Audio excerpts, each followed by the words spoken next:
When we talk about session hijacking, and particularly as I cover it in this course, it's going to get broken down into two main categories.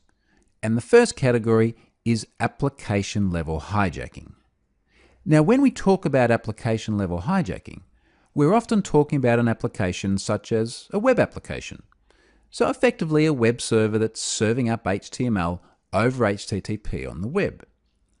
Now, there are multiple different classes of session hijacking attack that can be mounted against a web application. So for example, session ID sniffing, where the attacker obtains the session ID that the user is using. Session fixation, where the attacker actually provides a session ID to the user, and then they pull the user's data back out based on that. Session donation, where the attacker forges a profile and gives over the entire session and the profile to the user with the hope of the user then entering some data that the attacker can obtain.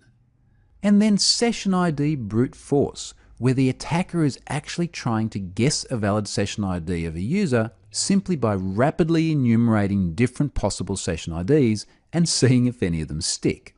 So all of these are different types of session hijacking attack that we're going to look at in terms of how they target an application. The other class of session hijacking attack we're going to look at is that which is mounted against the network level.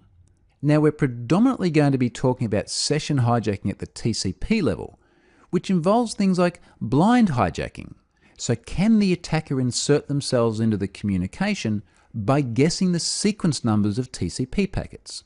Conversely, could they just sniff that out? So could they mount a session sniffing attack, but unlike the one in the left-hand column where it's looking at the HTTP stack, do so at that TCP level in order to sniff out sequence numbers from packets? IP spoofing also features when we talk about session hijacking at the TCP level on the network.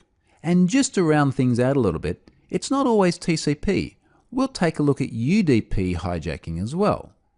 Now, all of these attacks at the network level do tend to be pretty rare today, at least compared to session hijacking at the application level.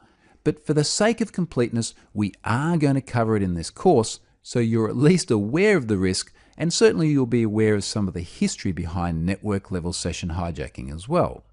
So with these types of hijacking attack now pretty broadly covered, let's move on and have a bit of a look at some of the attack vectors that we can find that allow these session hijacking techniques to take place.